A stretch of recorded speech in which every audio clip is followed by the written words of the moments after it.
experience? Oh Oh, yeah, so that's why they were placed with that unit? you're right. Okay. Well, how did you get in there then? I got in there because I passed the test with a screwdriver, and I don't know why I got in there. Now, were you just strictly were you enlisted or were you in the And office or no, and listen, okay. and So when you went through basic training, what was that experience like? in El Paso, Yeah.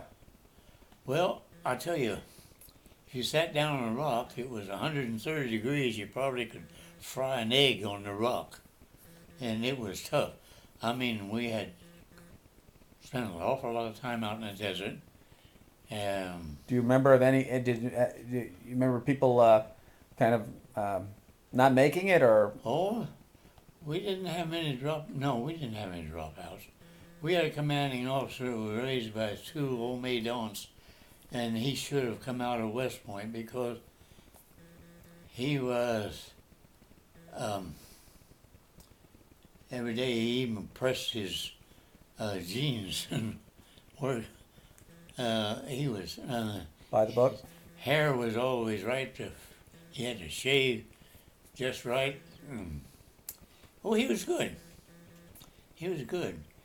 James Ulysses Grant, that was his name. Wow. And we always called him behind his back, of course, Jug. Anyway, so So much for that. and so were you living in Quonset huts or what was it? And no, we lived in huts that had been formerly built to house the Japanese from the West Coast. Oh wow. Fort Bliss is where we were. And we were up on we had, I've got pictures of us in there someplace. So were the Japanese ever there No, or it was they were just gone by the time we got there. okay? We had 100,000 soldiers in El Paso, 100,000 civilian population, and the war is right across the border in Mexico. So, Do you ever get over to Mexico? oh yeah, and I also got out real fast. Now, so your most vivid experience memory of that is just sort of the heat, or Had what?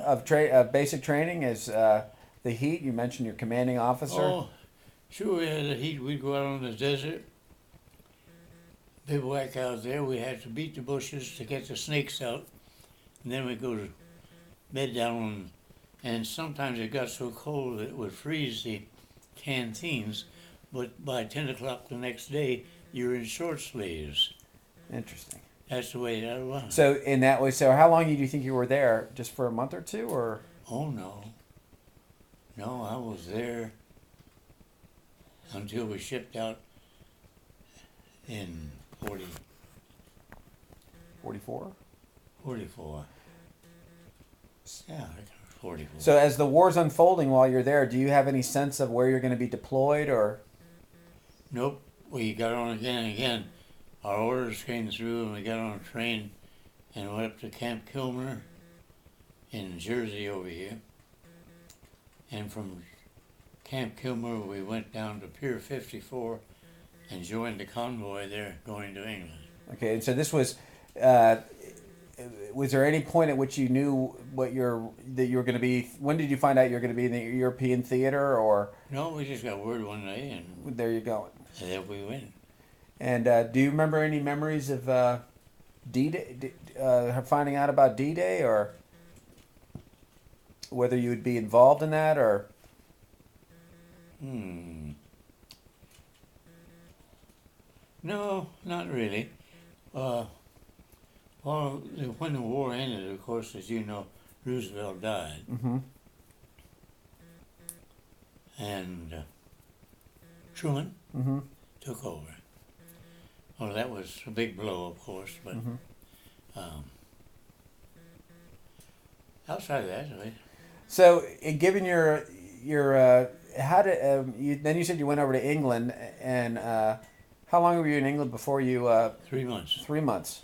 And while we were in England, is back during the war, England, of course, imported 85% of their foodstuff before the war. 85%. So they had to really buckle down, Mm-hmm. and everybody, even the young girls and youngsters, were put to work. Everybody that had a front yard made it into a garden.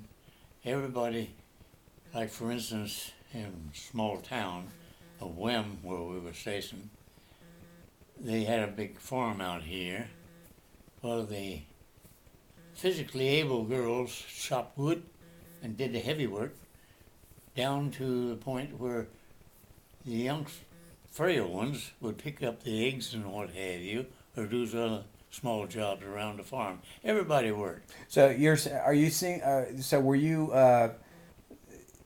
How did you see this? Were these the English kind of living around the base, or did you get out amongst Oh yeah, them? we went down to the village and to the pub, and actually we were invited from time to time for tea, if you will.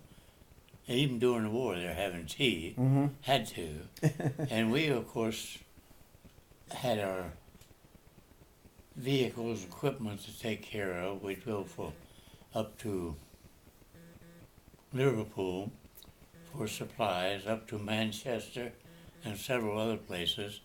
We'd finally get over to Shrewsbury, which is in Robin Hood's forest area. And there we would take a shower through the Red Cross because our shower broke down all the time out in the field. So what were the kind of living accommodations? Or were you on a U.S. base or? Oh no, we had just a big Quonset hut with all 155 men and officers in one big Quonset hut. Okay. That's it. Had one little stove in there. We used to make a string around the stove and hang up our shoes to get them dry because it was raining. Now, and then you said you were when you went across the channel into France. Were you part of a larger No. group or just part of your contingent? Part of our contingent, and the ships were manned by